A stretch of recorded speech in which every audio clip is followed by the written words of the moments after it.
பெரியவா சரணம். பெரியவா வானொலியின் மாலை நிகழ்ச்சிகள் ஆரம்பமாகின்றன. இன்றைய எமது நிகழ்ச்சிகள் நித்திய குரு பாதுகா பூஜா, ஸ்ரீ ரா கணபதி அவர்கள் எழுதிய புத்தகத்தின் ஒளிவடிவம், ஆன்மீக உரை, மகா பெரியவா மகிமை, உபன்யாசம். பெரியவா சரணம். பெரியவா சரணம். அடுத்த நிகழ்ச்சி நித்திய குரு பாதுகா பூஜை. शुक्लां भरदरं विष्णुं शशिवर्णं चतुर्भुजं प्रसन्नवदनं ध्यायेत् सर्वविघ्नोपशान्तये। ममोपात्त समस्त दुरितक्षयद्वारा श्री परमेश्वर प्रीत्यर्थं गुरुप्रसाद सिद्ध्यर्थं गुरुप्रीत्यर्थं गुरुपादपूजाम् अद्य करिष्ये। गुरुर्ब्रह्मा गुरुर्विष्णुर्गुरुर्देवो महेश्वरः गुरुः साक्षात् परब्रह्म तस्मै श्रीगुरवे नमः। अपार करुणासिन्धुं ज्ञानदं शान्तरूपिणं श्रीचन्द्रशेखरगुरुं प्रणमामि मुदान्वहम्।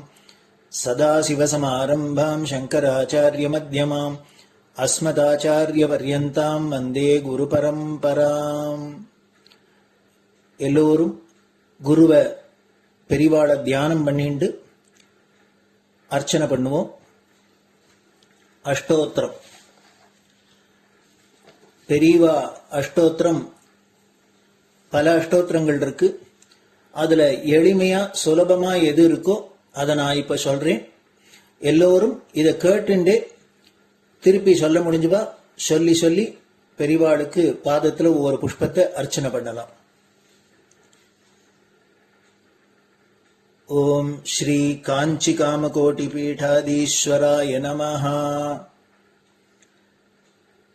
श्रीमत् चंद्रशेखरेन्द्र सरस्वती गुरुभ्यो नमः. संन्यासाश्रम शिखराय नमः. काषाय दंडधारिणे नमः. सर्वपीठापहारिणे नमः. स्वामिनाथ गुरवे नमः. करुणासागराय नमः. जगदाकर्षण शक्तिमते नमः. सर्वचराचर हृदयस्थाय नमः. ओम भक्त परिपालक श्रेष्ठाय नमः. धर्म परिपालकाय नमः. श्री जयेन्द्र सरस्वत्याचार्याय नमः. श्री विजयेन्द्र सरस्वती पूजिताय नमः. शिवशक्ति स्वरूपाय नमः. भक्ताभीष्ट प्रदायकाय नमः. ब्रह्मण्य पोषकाय नमः. ब्रह्म विष्णु शिवैक्य स्वरूपाय नमः. कांची क्षेत्रवासाय नमः. कैलाश शिखरवासाय नमः. स्वधर्म परिपोषकाय नमः. चातुर्वर्ण संरक्षकाय नमः. लोकरक्षण संकल्पाय नमः. ओम ब्रह्मनिष्ठापराय नमः. सर्वपापहराय नमः. धर्मरक्षक संतुष्टाय नमः. भक्तार्पितधन स्वीकर्त्रे नमः. सर्वोपनिषत् सारज्ञाय नमः. सर्वशास्त्रगम्याय नमः. सर्वलोक पितामहाय नमः. भक्ताभीष्ट प्रदायकाय नमः. ब्रह्मण्य पोषकाय नमः. नानाविध पुष्पार्चितपताय नमः. रुद्राक्ष क्रीडधारिणे नमः. भस्मोद्दोलित विग्रहाय नमः. सर्वज्ञाय नमः. सर्वचराचर व्यापकाय नमः. अनेक शिष्य परिपालकाय नमः. मनश्चाञ्चल्य निवर्तकाय नमः. अभयहस्ताय नमः. भयापहाय नमः. यज्ञपुरुषाय नमः. यज्ञानुष्ठान रुचिप्रदाय नमः. यज्ञसम्पन्नाय नमः. यज्ञसहायकाय नमः. यज्ञफलदाय नमः. यज्ञप्रियाय नमः. उपमानरहिताय नमः. स्फटिक तुलसी रुद्राक्ष हारधारिणे नमः. चातुर्वर्ण समदृष्टये नमः. ऋग्यजुस्साम अथर्वणादि चतुर्वेद संरक्षकाय नमः. दक्षिणामूर्तिस्वरूपाय नमः जाग्रत् स्वप्न सुषुप्ति अवस्थातीताय नमः कोटिसूर्यतुल्यतेजोमय शरीराय नमः साधुसङ्गसंरक्षकाय नमः अश्वगज गोपूजा निर्वर्तकाय नमः गुरुपादुकपूजातुरन्तराय नमः कनकाभिषिक्ताय नमः स्वर्णबिल्वदलपूजिताय नमः सर्वजीवमोक्षदाय नमः मूकवाक्ताननिपुणाय नमः नेत्रदीक्षादानाय नमः द्वादशलिङ्गस्थापकाय नमः गानरसप्रियाय नमः ब्रह्मज्ञानोपदेशकाय नमः सकलकलासिद्धिताय नमः चातुर्वर्ण्यपूजिताय नमः अनेकभाषासम्भाषण कोविताय नमः अष्टसिद्धिप्रदायकाय नमः ओम श्री शारदामठसुस्थिताय नमः नित्यान्नदानसुप्रीताय नमः प्रार्थनामात्रसुलभाय नमः पादयात्राप्रियाय नमः नानाविधमतपण्डिताय नमः श्रुतिस्मृतिपुराणज्ञाय नमः देवयक्षकिन्नरकिंपुरुषपूज्याय नमः श्रवणानन्दकरकीर्तये नमः दर्शनानन्दाय नमः अद्वैतानन्दभरिताय नमः अव्याजकरुणामूर्तये नमः शैव वैष्णवादिमान्याय नमः श्रीशङ्कराचार्याय नमः दण्डकमण्डलोहस्ताय नमः वीणामृदङ्गसकलवाद्यनाथस्वरूपाय नमः रामकथारसिकाय नमः वेदवेदाङ्ग आगमादिसकलकलासतस्प्रवर्तकाय नमः हृदयगुहाशयाय नमः शतरुद्रीयवर्णितस्वरूपाय नमः केदारेश्वरनाथाय नमः अविद्यानाशकाय नमः निष्कामकर्मोपदेशकाय नमः लघुभक्तिमार्गोपदेशकाय नमः लिङ्गस्वरूपाय नमः सालग्रामसूक्ष्मस्वरूपाय नमः कालड्यां शङ्करकीर्तिस्तम्भनिर्माणकर्त्रे नमः जितेन्द्रियाय नमः शरणागतवत्सलाय नमः श्रीशैलशिखरवासाय नमः डमरुकनादविनोदाय नमः वृषभारूढाय नमः दुर्मदनाशकाय नमः आभिचारिकदोषहर्त्रे नमः मिताहाराय नमः मृत्युविमोचकशक्त्याय नमः श्रीचक्रार्चनतत्पराय नमः दासानुग्रहकारकाय नमः अनुराधानक्षत्रजाताय नमः सर्वलोकख्यातशीलाय नमः वेङ्कटेश्वरचरणपद्मषट्पदाय नमः श्री महात्रिपुरसुन्दरी समेत श्री चन्द्रमौलीश्वर पूजाप्रियाय नमः श्रीमच्चन्द्रशेखरेन्द्र सरस्वती सद्गुरु परब्रह्मणे नमः गुरुभ्यो नमः परमगुरुभ्यो नमः परमेष्टिगुरुभ्यो नमः परात्परगुरुभ्यो नमः गुरुपरम्पराभ्यां नमः गुरुपादुकाभ्यां नमो नमः. அடுத்தது ஊதுபத்தி இருந்தா அதை காமிச்சு தூபம், நெய் தீபம் இருந்தா காமிச்சு அதை நெய் தீபம் தீபம் காமிச்சுட்டு நைவேத்தியம் வெத்தலைப்பாக்கு பழம் இதுலேருந்து ஆரம்பிச்சு அவளுக்கு எது சௌரியமோ அதுபடி நைவேத்தியம் பண்ணலாம். அதுக்கு அடுத்தது கற்பூர ஹாரத்தி பண்ணி எல்லோரும் பிரதட்சிண நமஸ்காரம் பண்ணி பெரியவாள்கிட்ட பிரார்த்தனை பண்ணிண்டு எல்லோரும் க்ஷேமமா இருக்கணும், லோகம் பரம மங்களமா சௌக்கியமா இருக்கணும், எல்லோரும் வியாதி வெக்க இல்லாத ஆயுராரோக்கிய ஐஸ்வர்யத்தோட சாந்தம் அமைதியோட ஞான வைராக்கியத்தோட எல்லோரும் நல்லவர்களாயிருந்து நன்மையை அடையணும்னு பிரார்த்தனை பண்ணி இந்த பூஜையை தினம் செய்யலாம். குரு பிரம்மா குருர் விஷ்ணுர் குருர் தேவோ மகேஸ்வரः குரு சாட்சாத் பரபிரம்ம தஸ்மை ஸ்ரீ குரவே நமஹ. அபார கருணா சிந்தும் ஞானதம் சாந்தரூபிணம் ஸ்ரீ சந்திரசேகர குரும் பிரணமாமி முதான்வகம். சதாசிவசமாரம்பாம் சங்கராச்சாரிய மத்யமாம் அஸ்மதாச்சாரிய பர்யந்தாம் வந்தே குரு பரம்பராம். குரு பாத பூஜை நிறைவடைஞ்சது. பெரியவா சரணம். பெரியவா சரணம். பெரியவா வானொலியில் நேயர்கள் அடுத்து கேட்க இருப்பது ஸ்ரீ ரா கணபதி அவர்கள் எழுதிய புத்தகத்தின் ஒளி வடிவம். அளிப்பவர் ஸ்ரீமதி உமா சங்கர் அவர்கள். தேனினும் இனிய சொல்லான் தீச்சுடர் மேனி கொண்டான் ஊனுயிர்க்கு உயிரதான ஒன்றினைக் கலந்து நின்றான் ஏனினிக் கவலை நெஞ்சே இன்றுனக் அருள் செய்தான் இஞ்ஞானவான் காமகோட்டி நாதனை நம்புவோமே. ஜெய சங்கர ஹரஹர சங்கர. மகாபிரிவாளின் உபன்யாசங்களை ரா கணபதி அண்ணா தெய்வத்தின் குரல் என்ற பெயரில் 7 பாகங்களாக தொகுத்து அளித்ததின் 6ஆம் பாகத்தின் அடுத்த பகுதி அத்வைத்தம், அத்வைத்த சாதனை.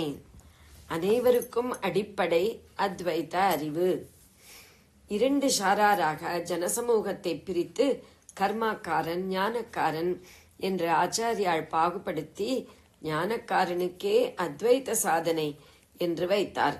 சாதனை அவனுக்கே என்று வைத்தாலும் அந்த சாஸ்திரத்தை பற்றிய பொது அறிவு எல்லாருக்கும் கர்மாக்காரனுக்கும் இருக்க வேண்டுமென்றே அபிப்பிராயப்பட்டார்.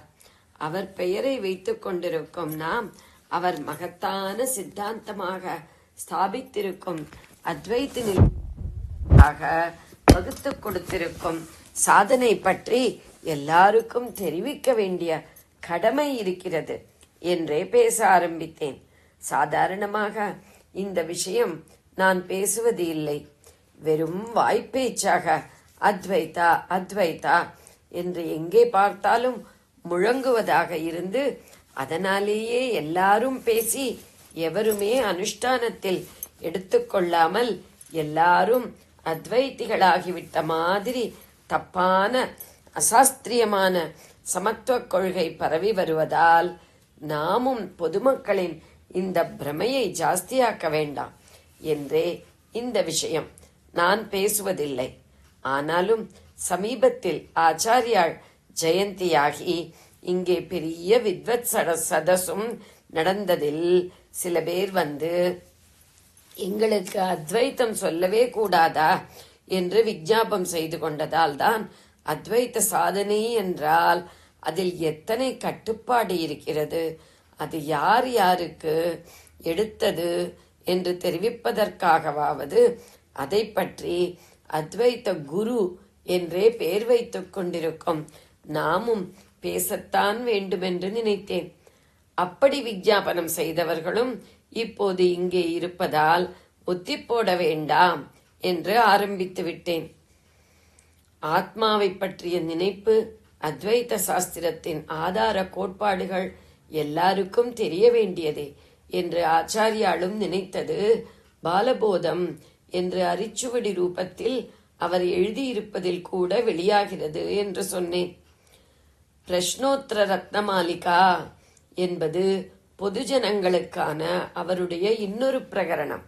சராசரி கிரகஸ்தனை உத்தேசித்தே எழுதிய இதுவும் கேள்வி பதில் ரூபத்தில் பிரஷ்னம் கேள்வி, உத்தரம் பதில் இரண்டிலும் அநேகம் சேர்ந்து ராகமாளிகை மாதிரி பிரஷ்னோத்தர மாளிகை ரூபத்தில் அமைந்திருக்கிறது. அதில் இருந்தும் செத்தவன் யார் என்று ஒரு கேள்வி. கோ ஹதஹா, அதற்கு பதில் கிரியா பிரஷ்டகா, அதாவது தனக்குரிய கர்மாவை செய்யாமல் விலகியவன். சகல கர்மானுஷ்டானத்தையும் விட்டுவிட்டு சந்நியாசம் வாங்கிக் கொண்டு ஆத்ம விசாரம் செய்பவன்தான் பிறவி பயனை பெற்றவன்.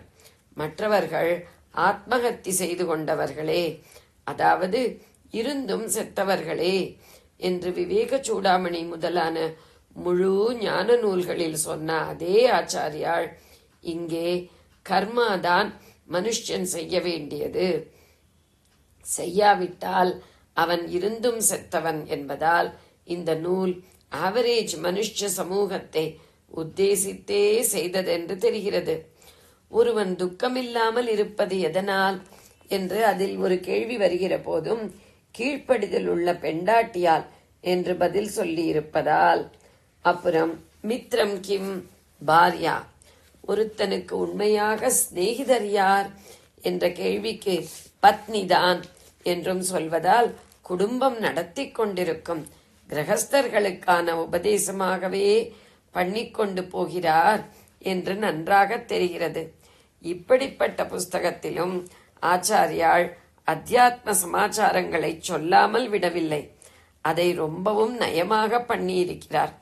அதாவது ஞானிக்கான தர்மத்தை, அவனுடைய நிலையை சொல்கிற இடங்களில் இது உனக்கு இல்லேடாயப்பா, அதாவது நீ இப்பவே இப்படி இருக்கணும்னு இல்லை, இது ஆத்ம சாதனையிலேயே இறங்கிவிட்டவனுக்குத்தான் பொருந்துவது என்று சொல்லாமல் சொல்கிற முறையில் ஞானிக்கே உரித்தான ஒரு லட்சணத்தை சொல்லி இருப்பார். சகலருக்குமான பொது விஷயங்களை சொல்கிற இடத்தில் அப்படி ஒரு லட்சணமும் சொல்லாமல் வெறுமே உபதேசம் மாத்திரம் பண்ணியிருப்பார். 1965 சங்கர ஜெயந்தி சென்னை தண்டையார்பேட்டையில் நடந்தது. அதற்கு ஒரு சில தினங்களுக்கு பின் ஒரு பிற்பகல் ஒரு சிறிய கூட்டமாகவே அடியார்கள் திரண்டிருந்த போது ஸ்ரீசரணர்கள் அருளியதே இப்பேருரையின் இப்பகுதியும் மற்றும் கணிசமான பகுதிகளும் ஆகும். உதாரணம் காட்டினால் புரியும். உதாரணமாக எடுத்தவுடன் முறைப்படி குருவை பற்றி சொல்லிவிடுகிறார். கேள்வி பதிலாகத்தான். அப்புறம் ஸ்லோகம் 3. முதல் கேள்வியே துவரிதம் கிம் கர்த்தவ்யம் விதுஷாம் என்பதுதான். அறிந்தவர்கள் விரைவாக பண்ண வேண்டியது என்ன என்று அர்த்தம். அறிந்தவர் என்று இங்கே லட்சணம் கொடுத்திருப்பதை கவனிக்க வேண்டும். வித்வான் அறிந்தவர், அதற்கு பன்மை வித்வாம்சகா, அதற்கு 6ஆம் வேற்றுமை விதுஷாம். அறிந்தவர்களுடைய அவசர காரியம் என்ன என்று கேள்வி. காமன் மேனை பற்றி கேள்வி இல்லை, அறிந்தவரான மேன்மக்களை பற்றியே கேள்வி. அறிந்தவர் அவசர உணர்ச்சியோடு செய்ய வேண்டியது என்ன என்று கேள்வி. பதில் சம்சார சந்ததி சேதகா, சம்சார தொடர்கதையை முறித்து போடுவது, செத்து செத்து பிறக்காமல் மோட்சமடைவது என்று அர்த்தம். மோட்ச மார்க்கத்தை காமன் மேனுக்கும் எடுத்த எடுப்பிலேயே ஞாபகப்படுத்தி விட வேண்டும் என்று ஆச்சாரியார் அபிப்பிராயப்பட்டிருப்பது இதிலிருந்து தெரிகிறதோ இல்லையோ. ஆனாலும் உடனே அதற்கு அவன் அவசரப்பட வேண்டியதில்லை என்பதால் அப்படி அவசரப்பட வேண்டியவர் அறிந்தவரான வித்வானே என்றும் பாகுபடுத்தி காட்டியிருக்கிறார். பின்னாடி ஒரு இடத்தில் ஸ்லோகம் 19 கஸ்மாத் உத்வேகா சியாத் என்று கேள்வி. எதை பார்த்து நடுங்கணும்? அதுதான் கேள்வி. உத்வேகம் என்றால் நடுங்குவது, பயப்படுவது, அதுதான் அதற்கு அர்த்தம். இப்போது கூடுதலான வேகம் அல்லது ஒரு உந்தலின் மேல் ஏற்பட்ட வேகம் என்ற அர்த்தத்திலே பல பேர் உத்வேகம் உத்வேகம் என்று எழுதுகிறார்கள். அது தப்பு. உத்வேகம் என்றால் நடுங்குவது, துடிப்பதுதான். நடுங்குதற்குரியது என்று கேள்வி. பதில் சம்சார அரண்யதகா சூத்தியகா, சம்சார காடுதான் பயந்து நடுங்க வேண்டியது என்கிறார். அப்படி சொல்லும் போதே இப்படிப்பட்ட நடுக்கம் எல்லாருக்கும் வராது என்பதால் தான் சூத்தியகா என்று லட்சணம் கொடுத்து சொல்கிறார். சூத்தியகா என்றால் உயரறிவு பெற்றவர்கள், உசந்த ஞானம் சம்பாதித்துக் கொள்ள தகுதியடைந்தவர்கள்தான் சம்சார வாழ்க்கையை ஒரு பயங்கர காடாக நினைத்து நடுங்கி அதிலிருந்து விடுபட்டு சந்நியாசம் வாங்கிக் கொள்ள முடியும் என்பது தொக்கி நிற்கிறது. ஆனால் காமன் மேனும் அப்படி உயரறிவாளன் பண்ணுவான் என்று தெரிந்தாவது வைத்துக் கொள்ள வேண்டும் என்றுதான் இப்படி ஒரு கேள்வி பதிலை சேர்த்திருக்கிறார். அறிந்த வித்வான் சம்சாரத்தை முறிக்கணும். உயர்ந்த புத்தியுள்ள சூதி சம்சார அரண்யத்திற்கு பயப்படணும் என்பதை ஆவரேஜ் மனுஷர், நம்மை போன்றவர்கள் தெரிந்து கொண்டால் போதும் என்று ஆச்சாரியால் நினைத்தது மட்டுமில்லை, சம்சார விஷயமாக நாம் சகலருமே பண்ண வேண்டிய ஒன்றையும் அவர் சொல்லி இருக்கிறார். ரசமான முறையில் சொல்லி இருக்கிறார். கிம் சம்சாரே சாரம் என்று கேள்வி. ஸ்லோகம் 5. சம்சாரத்தில் சாரமாக இருப்பது என்ன? பதில்: பகூஷோபி விசிந்தியமானம் இதம் ஏவ.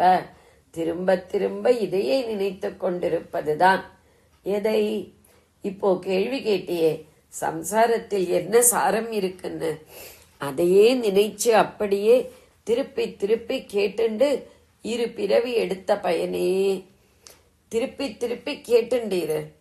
பிறவி எடுத்த பயனே, இந்த பிறவி எடுத்ததாலே ஏதாவது பயனுண்டா என்று அடிக்கடி விசாரிச்சு பார்த்துண்டு இருக்கிறது தான்.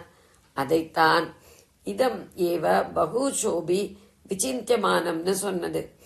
இப்படி கேட்டுக்கொண்டே இருந்தால், அதாவது அறிவால் ஆராய்ந்து பார்த்து கொண்டே இருந்தால் சம்சாரத்தில் சாரமே இல்லை என்று தெரியும். எது சாரமோ அந்த ஆத்மாவை பற்றி தெரிந்து கொள்ள ஆர்வம் உண்டாகும். அந்த சமயத்தில் கிம் சம்சாரே சாரம் என்று நாம் கேட்டுக்கொண்டிருந்ததால் தானே இப்போது இந்த உத்தமமான விஷயத்திற்கு ஆர்வப்பட முடிந்திருக்கிறது. நாம் சம்சாரியாக இருந்து கொண்டு அப்படி இருப்பதோடேயே நம் வாழ்க்கை நிறைந்து விட்டது என்று நினைத்து கொண்டிருந்த சமயத்தில் அந்த கேள்விதானே நம் கண்ணை திறந்துவிட்டு காப்பாற்றிற்று. ஆனபடியால் சம்சாரத்தில் ஏதாவது சாரம் இருக்குமானால் அது அந்த கேள்விதான், இடைவிடாத கேள்விதான் என்று தெரியும். அதாவது ஆத்ம சிந்தனை எப்போதும் கொஞ்சமாவது இருந்து கொண்டிருக்க வேண்டும் என்று ஸ்லோகத்தின் அர்த்தம். இங்கே வித்வான் சூதி என்கிறார் போல லட்சணை எதுவும் கொடுக்காததால் இது சகல ஜனங்களுக்குமான உபதேசம். கர்மாவை விட்டால் இருந்தும் செத்தவனாகிவிடும் காமன் மேனும் கூட சம்சார விடுதலையை பற்றி அவ்வப்போது நினைத்தபடியே இருக்க வேண்டும் என்று ஆச்சாரியால் அபிப்பிராயப்படுகிறார். இங்கே சம்சாரத்தில் சாரம் என்ன என்று அடிக்கடி கேட்டுக்கொண்டிருக்கணும் என்றவர் கொஞ்சம் தள்ளி ஸ்லோகம் 16 ராப்பகல் நினைக்க வேண்டியது என்ன என்றே ஒரு கேள்வி கேட்கிறார். கா அகர்நிஷம் அனுசிந்தியா. பதில்: சம்சார அசாரதா.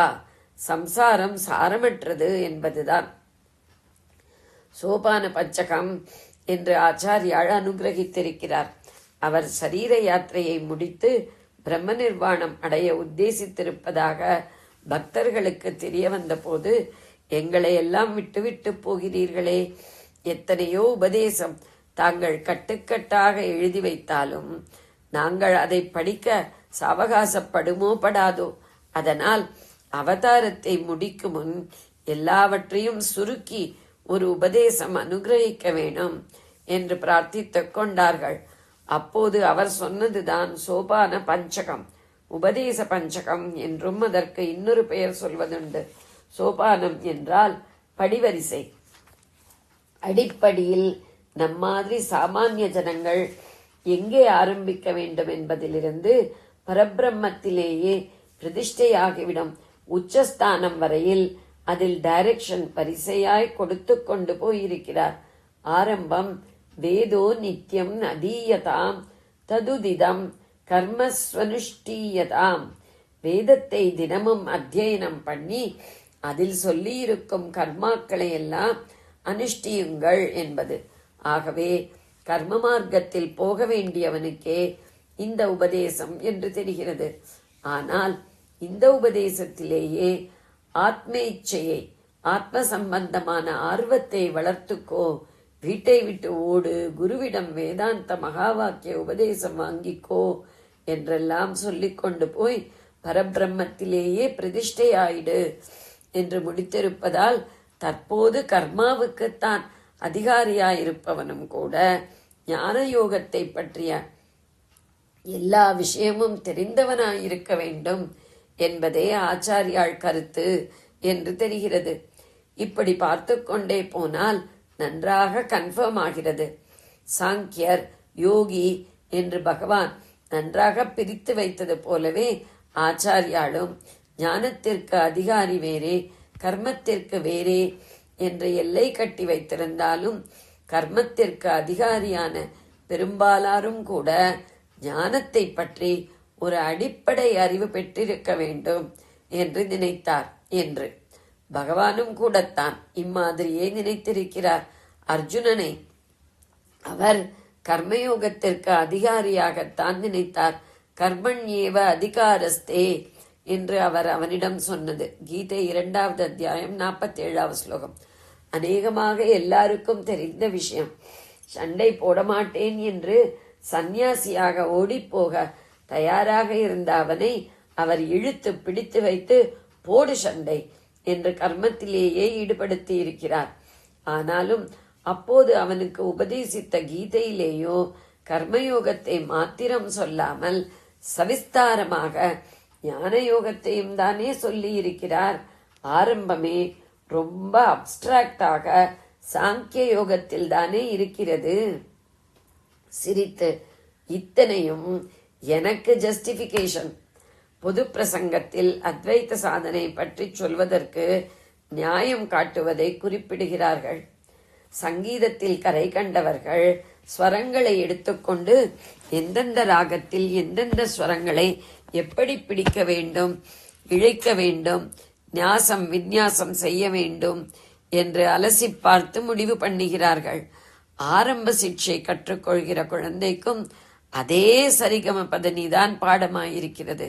இழைக்கிறது, நீட்டுகிறது எல்லாம் சொல்லிக் கொடுக்காமல் மொட்டை மொட்டையாக பிடித்தாலே போதும் என்று ஆரம்பிக்கிறார்கள்.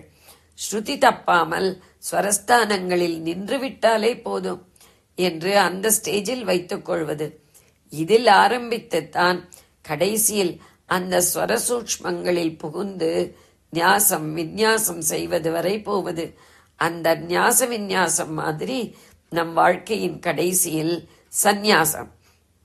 அதிலே எந்த தத்துவ சூக்ஷ்மங்களையும் அபியாச சூக்ஷ்மங்களையும் அலசியும் அனுபவித்தும் தெரிந்து கொள்ள முடியுமோ அதையேதான் பாலசிக்ஷை சரிகம பதனி மாதிரியாவது இப்போதே சகலரும் தெரிந்து கொள்ள வேண்டியது அவசியமாயிருக்கிறது.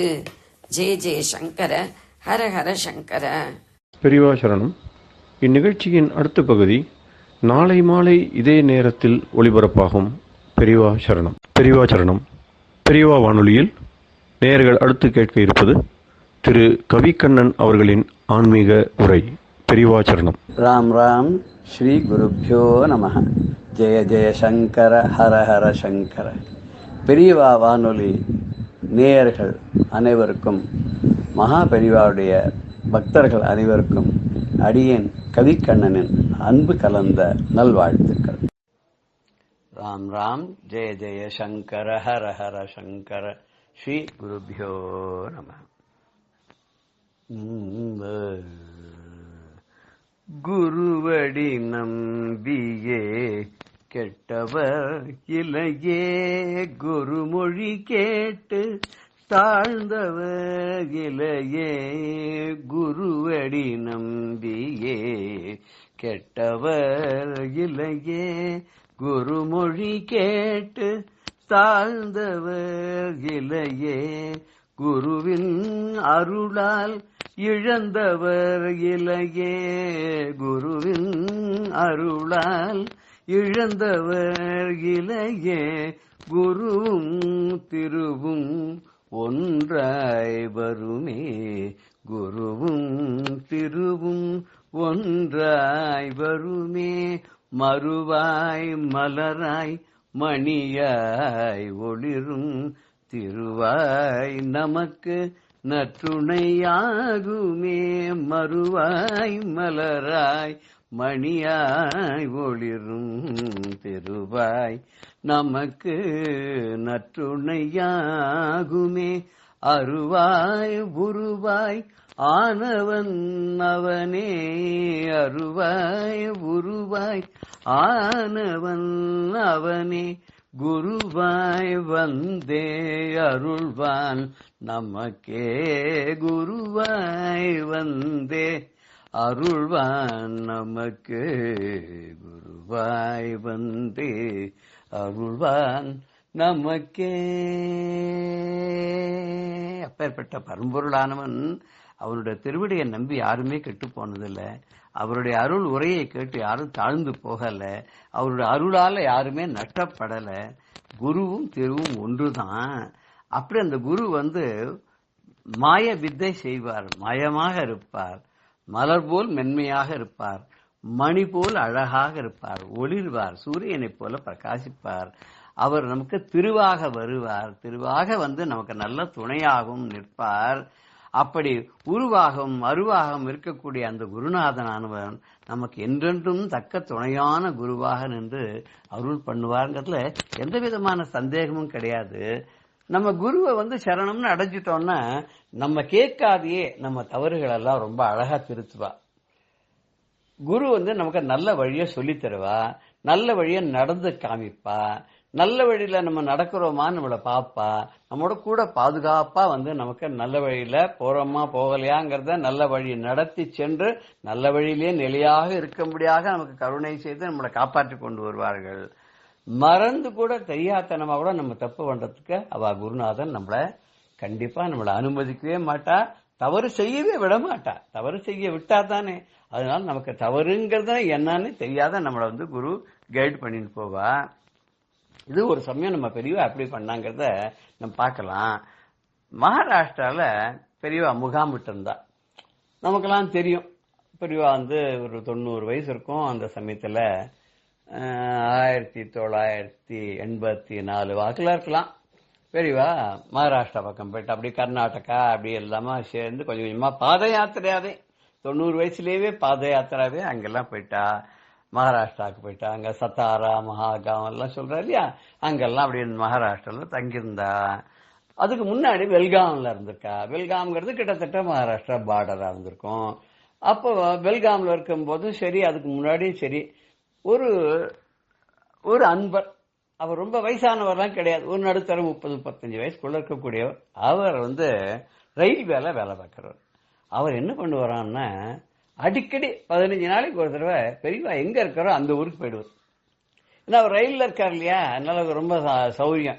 அப்படியே இங்கேருந்து அங்கேருந்து எந்த ரயில் இருக்கோ அதை பிடிச்சு ரயில்வேல வேலை பார்க்கிறவர்களுக்கு ரயில்ல சில வசதிகள்லாம் உண்டு, சில சலுகைகள்லாம் உண்டு, சில சௌகரியங்கள்லாம் பண்ணி கொடுப்பாவா. அவளுக்கு எல்லாரையும் தெரிஞ்சிருக்கும் எல்லா ரூட்லயும். இவர் அடிக்கடி போய் பெரியவாளை தரிசனம் பண்ணிட்டு வருவார். அதனால ஓரளவுக்கு பெரியவாள்கிட்ட கொஞ்சம் க்ளோஸான ஒரு பரிச்சயம் கூட ஏற்பட்டது. அப்படி பரிச்சயம் ஏற்பட்டிருக்கும் போது பெரியவா திடீர்னு ஒரு நாளைக்கு என்ன பண்ணா, இவர் பெல்காம்ல இருந்து போய் பார்க்கறதுக்கு பெரியவாள் பார்க்கறதுக்கு போயிருக்க. பார்த்துட்டு அங்க எல்லாரோடையும் அப்படி பேசின்னு வந்திருக்காரு இந்த அன்பர். திடீர்னு பெரியவா என்ன பண்ணா, இந்த பெல்காம்ல இருந்து ஒரு பக்தர் வராரு, அவரை கொஞ்சம் கூப்பிடு அப்படின்னு. அப்படி சொன்ன உடனே இவருக்கு தூக்கி வாய் போட்டு, நாம ஒரு தடவையும் வரோம் தரிசனத்துக்காக காத்துட்டு இருப்போம், பார்ப்போம், ஒரு சமயத்துல தரிசனம் பண்ணிட்டு போயிடுவோம், ஒரு சமயம் பிரசாதம் கிடைக்கும், ஒரு சமயம் பெரியவா பேசுவா. இதுக்கு என்ன ரொம்ப ஆச்சரியமா, பெரியவாளே நம்மளை கூப்பிட்டு பேசுற அளவுக்கு இன்னைக்கு ஒரு பெரிய கருணை பண்ணிருக்காளே பெரியவா அப்படின்னு சொல்லிட்டு இடுப்புல துண்டை கட்டிண்டு அவசரமா கிடுகிட்டுன்னு போய் பெரியவா முன்னாடி போய் சாப்பிட்டாங்க. நமஸ்காரம் பண்ணி எழுந்து கை கட்டி நின்னுண்டு வாயை பொத்திண்டு என்னன்னு கேட்கிறா. பெரியவா கேட்கிறா, நீ எத்தனை தடவை வந்திருப்ப என்ன தரிசனம் பண்றதுக்கு அப்படின்னு. இவர் என்ன பதில் சொல்றதுன்னு தெரியல, முழிக்கிறார். என்ன பதில் சொன்னாலும் பெரியவாட்ட மாட்டிப்பா. எத்தனை முறை எல்லாம் சொல்ல, இல்ல பெரியவா சௌரியப்பட்ட போதெல்லாம் வந்துட்டு இருக்கேன். மாசத்துக்கு 2 தடவையா வருவியோ? இவர் ஆமான்னு தலையாடணும். நான் எந்த ஊர்ல இருந்தாலும் வருவேல. ஆமா, அதான் உனக்கு அத்தனை பிரேமம் எங்கிட்ட, அத்தனை பக்தி உனக்கு எங்கிட்ட, நீ சிரமப்பட்டாது மாசத்துக்கு 2 தடவை நீ லீவை போட்டுட்டோ இல்ல லீவு வந்தா அதை சேர்த்துண்டோ, நான் எந்த ஊர்ல இருந்தாலும் நீ அங்கேருந்து வந்து பார்த்து தரிசனம் பண்ணிட்டு தான் போவேன். அப்பதான் உனக்கு சந்தோஷம், அப்பதான் உனக்கு மனசுக்கு நிம்மதி இல்லையா? பெரியவா ஓஹோ இப்படி பெரியவா நம்மளை பத்தி ஒரு மண்ணா இட போட்டு வச்சிருக்காளேன்னு சந்தோஷம் இந்த பக்தருக்கு. அதுக்கப்புறம் பின்னாடி என்ன பாம்ஷெல் வர போறதுன்னு தெரியல அவருக்கு. பெரியவா கேட்டா, ஆமா நீ ஒரு தடவை வந்துட்டு போனேன்னா நான் இருக்கிற ஊருக்கெல்லாம் நீ இப்ப இங்க நீ எங்க உத்தியோகம் பண்ணிட்டு இருக்க இப்போ அப்படின்னு. பெல்காம்லையா? இல்ல பெரியவா, பெல்காம்ல தங்கியிருந்தா பெரியவா, அப்ப நான் பெரியவாட பார்க்க வருவேன். ஆனா நான் இருக்கிறது தமிழ்நாடுல தான், அரக்கோணம் பக்கத்துல இருக்கேன். ஏதோ ஒரு ஊர் சொல்றேன். ஓ, அங்கேருந்து ஒரு தடவை வரேன். நீ ஒரு தடவையும் என்ன தரிசனம் பண்ணிட்டு பிரசாதம் வாங்கிட்டு போயிட்டு 2 நாள் இருந்துட்டு போகணும் அப்படின்னு சொன்ன. எத்தனை பெரிய தியாகம் இல்லையோ அது. சிரமப்படாத, சிரமத்தை பார்க்காத வந்துட்டு போயிட்டு இருக்க. மாசத்துக்கு 2 நாள் 4 நாள் வந்துட்டு போற. குடும்பத்தையும் விட்டுட்டு வர. உனக்கு வேற எந்த விதமான ஒரு என்டர்டெயின்மெண்ட்டும் பார்க்காத என்ன பார்த்துட்டு போறது மாத்திரம் வச்சுன்னு பார்த்துட்டு போற. செலவு நிறைய ஆகுமே உனக்கு அப்படின்னு. உடனே இந்த பக்தர் சொன்னார், ஐயோ நமக்கு நிறைய செலவாகுதுன்னு பெரியவா வருத்தப்படுறாளேன்னு நுணலும் தன் வாயால் கெடுங்கிற கதைய. இல்ல பெரியவா, செலவு அப்படி ஒண்ணும் இல்ல, எனக்கு ரயில்வே பாஸ் இருக்குன்னு அதுல வந்துடுறேன். ஓஹோ, ரயில்வே பாஸ் உனக்கு இருக்கோ? இந்த ரயில்வே உத்தியோகம் பண்றவாளுக்கெல்லாம் இது ஒரு சௌரியம் இல்ல, ஒரு பாஸ்ன்னு ஒண்ணு கொடுப்பா. அப்படி அதை வச்சுன்னு இந்த குடும்பத்தோட வருஷத்தோட லீவ் போட்டு அப்படி போலான்னு, இல்ல ஒரு எமர்ஜென்சில எங்கேயாவது போகணும்னு இந்த பாஸை யூஸ் பண்ணிக்கலான்னு. ஆமா, நீ பாஸ் ஒரு வருஷத்துக்கு எத்தனை தடவை யூஸ் பண்ணலாம்? சர்வீஸ்ல இருக்கிறவங்க ஒரு 4 தடவையோ யூஸ் பண்ணலாம்னு நினைக்கிறேன். ரிட்டையர் ஆனவர் 2 தடவையோ யூஸ் பண்ணலாம்னு நினைக்கிறேன். அதுவும் ஒரு தடவை ஹோம் டவுனுக்கு போறது, அப்படிதான் எனக்கு ஞாபகம். நீ கிட்டத்தட்ட ஒரு வருஷத்துல ஒரு 16-17 தடவை வர போல இருக்க. இந்த 16-17 தடவை நீ வரும்போது முதல் 2 தடவை வந்தாலே இந்த பாசல கையெழுத்து போட்டு குறிச்சிருவாரு அந்த ரயில்வே டிடிஆர் எல்லாம் அதிகாரி எல்லாம் குறிச்சிருவாளே. அடுத்த தடவை நீ வர முடியாது. எப்படி வர? நீ எங்க உன் பாச கொடு பாப்போம் அப்படின்னு சொல்லிட்டு பெரியவா அவர்கிட்ட வந்து பாச வாங்கிட்டு பாச பார்த்தா ஒரு தடவை கூட அதுல கையெழுத்து இல்ல, ஒரு குறிப்பு கூட இல்ல. இவர் இத்தனை தடவை வந்ததுக்கான அடையாளமே இந்த பாஸ்ல இல்ல, புதுசா ஃப்ரெஷ்ஷா இருக்கு பாஸ். பெரியவா பார்த்தா, என்னப்பா அது, நீ ஒரு தடவை வந்ததுக்கான அடையாளம் கூட இதுல குறிக்கப்படலையே அப்படின்னு நீ பாஸ காமிக்காதே வந்துருவியோ? அவ கேட்டா பாஸ் அப்படின்னு காமிச்சிட்டு பாக்கெட்ல வச்சு விடுவ போல் இருக்கு. அவளும் உன்னை நம்பி அடிக்கடி பாக்குறா, நீ ரயில்வே எம்ப்ளாயின்னு அவளுக்கு தெரியும், நீ ஏதாவது பேட்ஜ் வச்சு குத்தின்னு இருப்ப, விட்டுட்டு அப்படியே போயிடுறா போல் இருக்கு. நோக்கு இது தப்பா தோணலையாப்பா? இது மாதிரி பண்ணலாமா? அரசாங்கத்தை ஏமாத்தலாமா? இப்ப நீ ஒருத்தன் காசு கொடுக்காத இந்த பாச வச்சுண்டு அதையும் காமிக்காத ஏமாத்திட்டு வர்றதுனால வேற ஏதோ ஒரு பயணிக்கு அந்த இடம் மறுக்கப்படுறது இல்லையா? அவர் டிராவல் பண்ண வேண்டிய தடுக்கப்படுறது இல்லையா? அவருக்கு கிடைக்க வேண்டிய வாய்ப்பு இல்லாத போறது இல்லையா? அதோட அரசாங்கத்துக்கு அவரால் வர வேண்டிய அந்த டிக்கெட் வருமானமும் தடைப்படுறது இல்லையா? ரொம்ப தப்பு இல்லையா?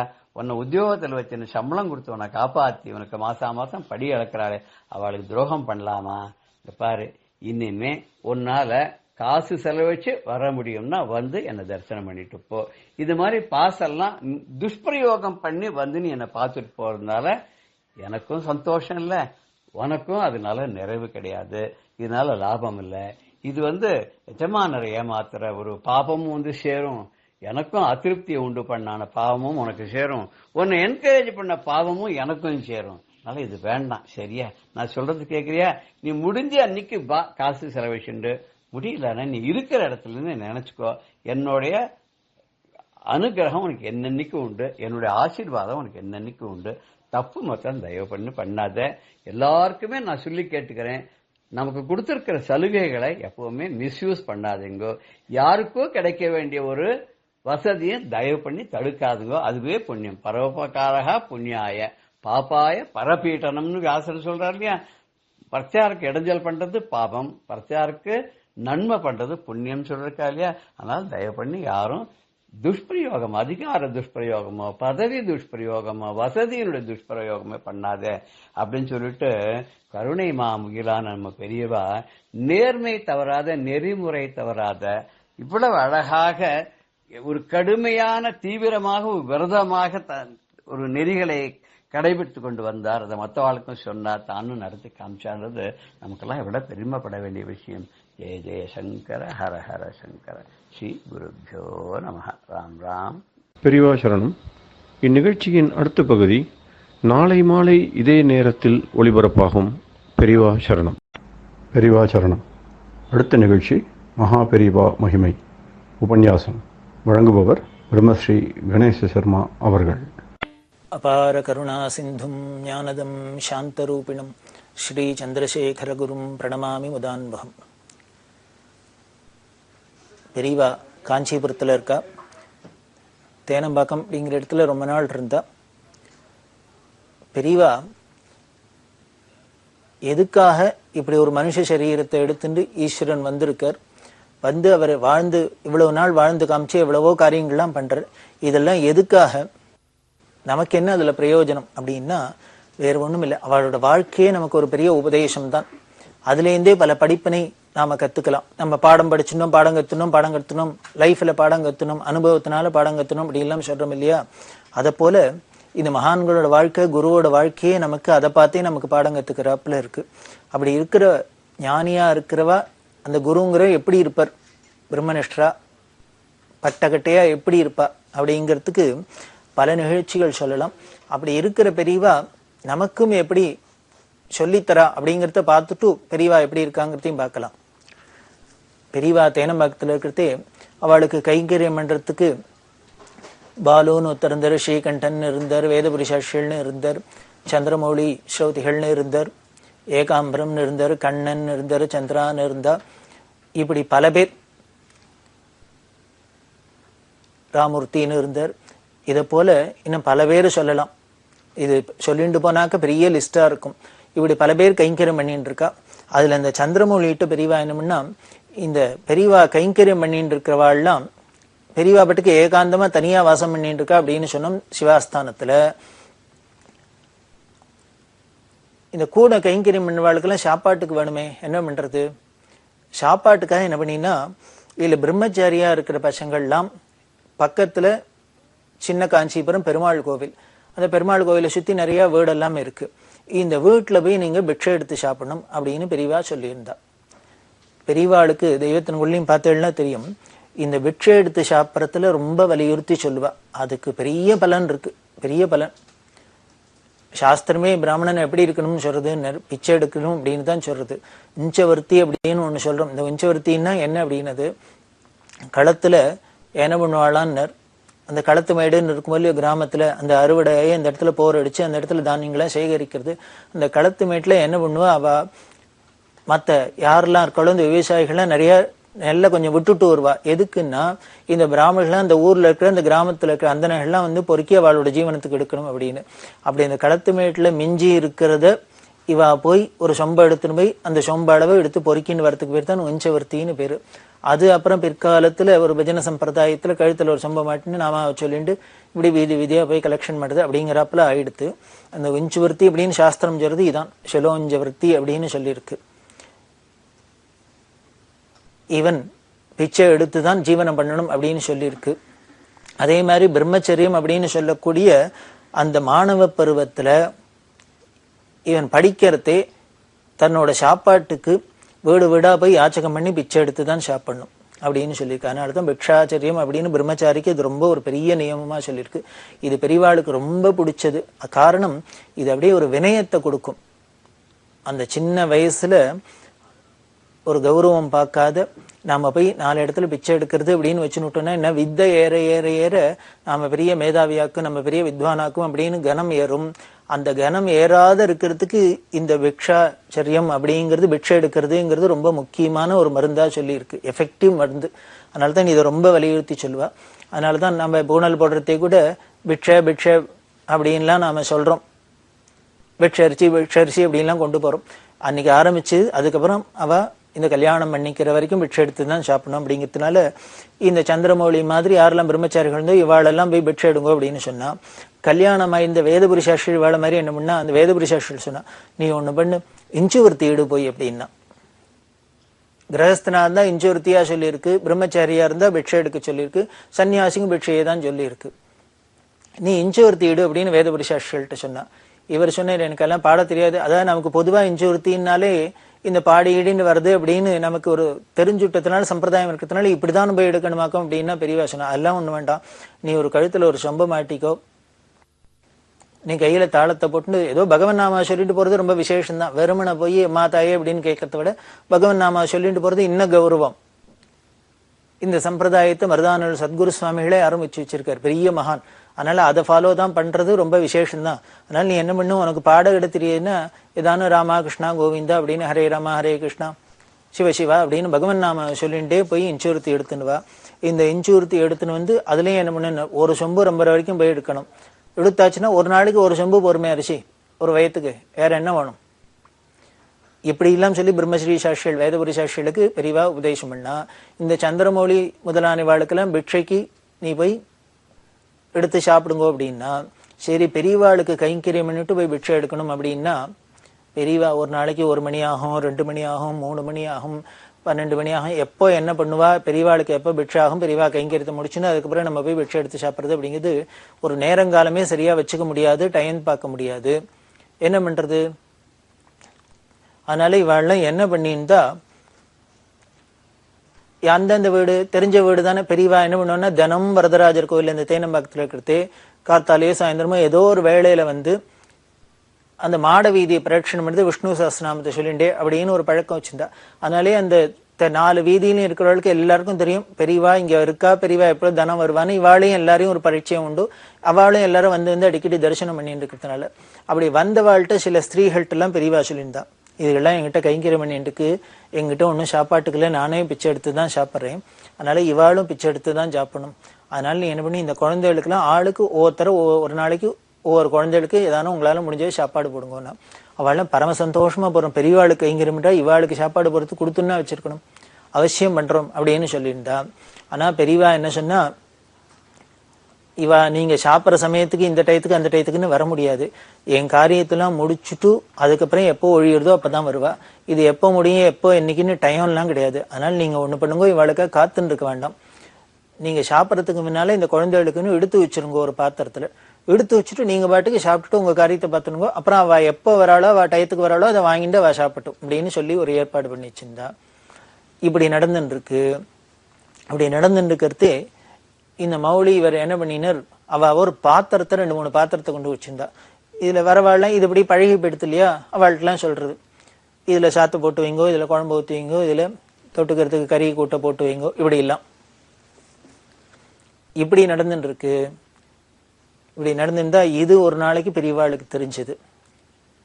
சரி எதுக்கு பாத்திரம் எல்லாம் கொடுத்து வச்சிருக்கல? இல்ல அவ என்ன பண்ணுவா, எல்லாத்தையும் ஒன்னா போட முடியுமா, அதனால பாத்திரம் கொடுத்து வச்சிருக்கு அப்படின்னு. பெரியவா உடனே சொல்றா, அவ வந்தவாள்கிட்ட சொல்றா, இவ பாத்திரம் கொடுத்து வச்சிருக்காளா? ஆமா. நீ அதை எடுத்து போட்டு வைக்கிற? ஆமா. இன்னுமே ஒண்ணு பண்ணு, தனித்தனியா எல்லா பாத்திரத்திலையும் எல்லாத்தையும் தனித்தனியா போடாத, ஒரே பாத்திரத்தை வாங்கி வச்சுக்கோ, அதுலயே எல்லாத்தையும் ஒன்னா போட்டுரும். சாத்தையும் அதுலயே போடு, குழம்பையும் அதுலயே ஊத்து, கறியோ கூட்டோ எல்லாத்தையும் அதுலயே போடு, எல்லாத்தையும் ஒன்னா போடும், போட்டு வை. இவ வந்து அப்படியே சாப்பிட்டோங்க. நிஜமாவே நமக்கு வருத்தமா இருக்கும் இல்லையோ, என்ன ஒரு சாப்பிட்றத அழகா போடணும், 2 ஐட்டத்தை வச்சிருந்து ருச்சியா வாய்க்கு ருச்சியா சாப்பிடப்படாதோ, இது எல்லாத்தையும் ஒன்னா போட்டு கலந்தாங்கட்டி கூட்டாஞ்சோறாவா சாப்பிடுவா? எதுக்கா இப்படி பெரியவா சொல்றா அப்படின்னா, அங்கதான் பெரியவாளோட அந்த கருணை இருக்கு. பிரம்மச்சாரிகளுக்கு பிக்ஷை எடுத்து சாப்பிட்றது ரொம்ப முக்கியம் அப்படிங்கிறது எதுக்காக வச்சுது சன்னியாசிகளுக்கு பிரம்மச்சாரிகளுக்குலாம், இந்த நாக்கு ருச்சி இருக்கக்கூடாதுங்கிறதுக்காக தான். இந்திரிய நிகிரகம் வரணும், இந்த புலன்களை ஜெயிக்கணும் அப்படிங்கிறதுக்கு. நமக்கு ரொம்ப ஒரு பெரிய குறையா இருக்கிறது இந்த நாக்கு ருச்சி, அந்த டேஸ்ட் பாக்குறோம். அந்த டேஸ்ட் இருக்கிறதுனாலதான் இது வேணும் அது வேணும் அப்படிங்கிறோம், இது சரியில்லைன்னா கொச்சுக்கிறோம், அது சரியா இருந்தா சந்தோஷப்படுறோம். இது மாதிரிலாம் பலவிதமான உணர்ச்சிகளுக்கு அது இடம் கொடுக்கறது. அதனால நாக்க ஜெயிக்கணும் அப்படிங்கிறதுனாலதான் என்ன பண்றா, இவ பிக்ஷை எடுத்து சாப்பிடணும். பிக்ஷை எடுத்து போடுறவா யார் வேணா எப்படி வேணா போடுவா, அங்க போய் நாம ஒன்னும் ஆர்டர் பண்ண முடியாது, ஏன் இது சரி இருக்கு சரி இல்லையே இப்படி எல்லாம் ஒன்னும் சொல்ல முடியாது. ஞானிகள் எப்படி இருப்பார் அப்படின்னு பட்டினத்தார் சொல்றாரு, பெய் போல் திரிந்து பிணம் போல் கிடந்து ஊரிடும் பிச்சை நாய் போல் அருந்தி அப்படிங்கிறார். ஊரில் பிச்சையை எப்படி சாப்பிடுவாங்க, நாய் சாப்பிட்றாப்புல சாப்பிட. நாய்க்கு எதாவது டேஸ்ட் தெரியுமா, ஏதாவது குறை சொல்ல தெரியுமா, குத்தம் சொல்ல தெரியுமா, அப்ரிஷியேட் பண்ண தெரியுமா? தெரியாது. போட்டா அது பாட்டுக்கு சாப்பிட்டுட்டு போறது. அதை போல இருக்கணும், அந்த நாக்கு ருச்சி அடங்கி இருக்கணும், நாக்கு நம்ப வசப்பட்டிருக்கணும் அப்படிங்கிறதுனால தானே இந்த வச்சிருக்கு. அதுலயும் போய் நம்ம தனித்தனியா போட்டு வச்சுன்னு 4 பாத்திரத்தை கொடுத்து கேரியரை கொடுத்து வச்சுட்டா அது என்னன்னா இல்ல, இந்த பர்பஸே பிக்ஷை எடுக்கிற பர்பஸே டிஃபீட் ஆயிடும்.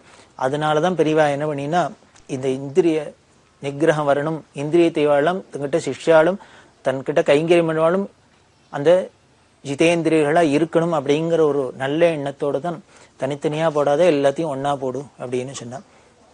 அன்னைக்கு வேணா நமக்கு சிரமமா இருந்திருக்கலாம், இன்னைக்கு இத மாதிரி இந்த நிகழ்ச்சி எல்லாம் நினைச்சு பாக்குறதே இந்த சந்திரமொழியும் இதனாலாம் கண்ணால தாரதாரியா தண்ணி விடுறா, உருகுறா. பெரியவாளுக்கு என்ன ஒரு கருணை, என்ன ஒரு கருணை, என்ன ஒரு கருணை. நம்மளை எப்படி பார்த்து பார்த்து பார்த்து வளர்த்துருக்கா, பார்த்து பார்த்து அனுகிரகம் பண்ணியிருக்கா. இப்படி ஒரு குரு கிடைக்குமா, இப்படி ஒரு தெய்வம் கிடைக்குமா அப்படின்னு ஆச்சரியப்படுறாப்புல இருக்கு.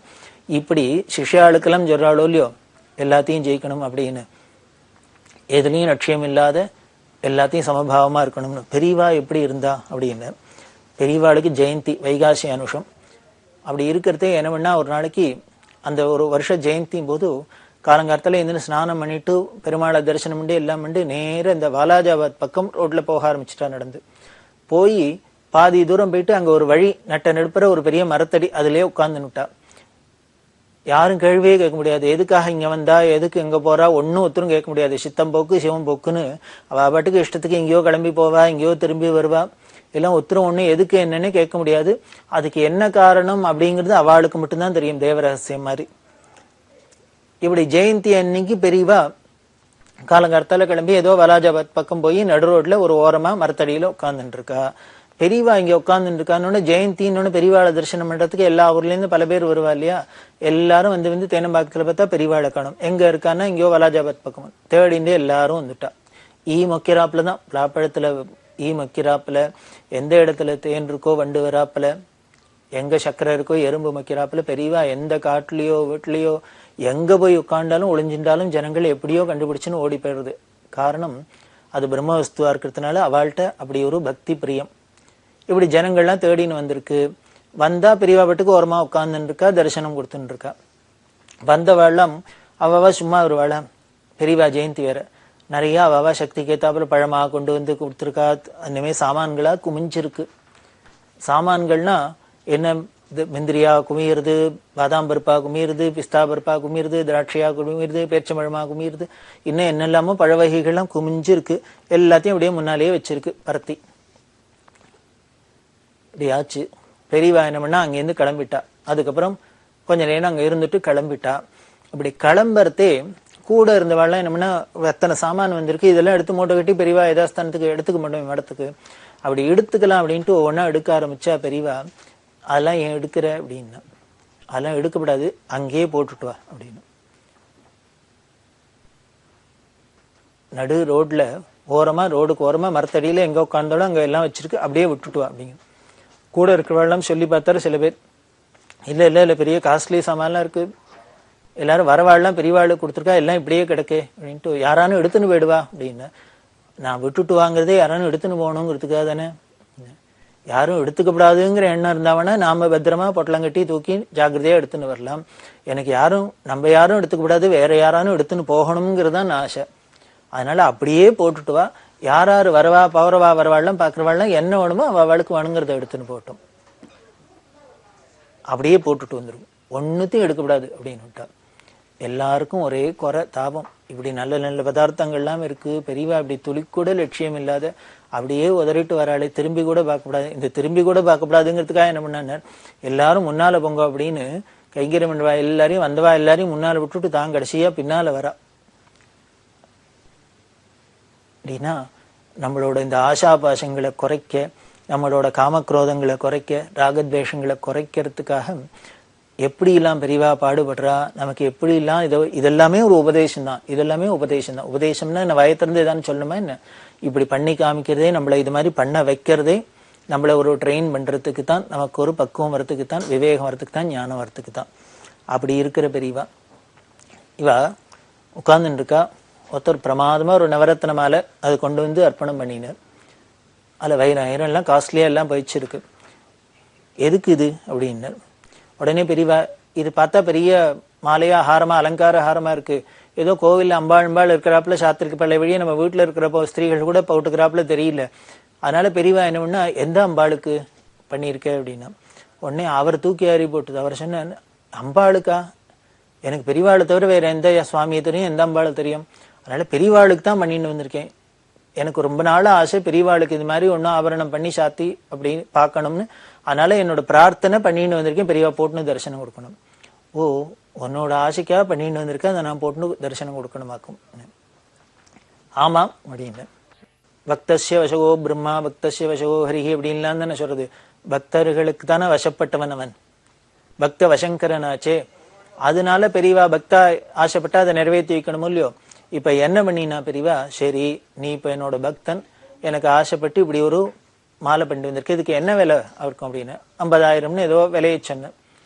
இவ்வளவு காஸ்ட்லியா ஒரு மாலையை பண்ணி வந்து கொடுத்து ஆசைப்படுறேன் என் கழுத்துல போட்டு பார்க்கணும்னு.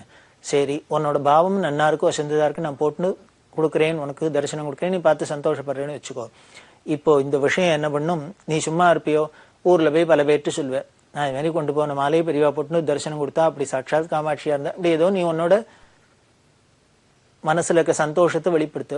உடனே இன்னொரு பக்தருக்கு என்ன தோணும், ஓ இவர் இப்படி பண்ணிட்டு பெரியவா போட்டுன்னு அனுகிரகம் பண்ணாலும் அப்ப நம்மளும் ஏதானும் பண்ணிட்டு போகணும் அப்படின்னு அவர் உடனே 50,000க்கு பண்ணா அவர் 1,00,000க்கு ஒரு மாலையை கொண்டு கொடுப்பார்.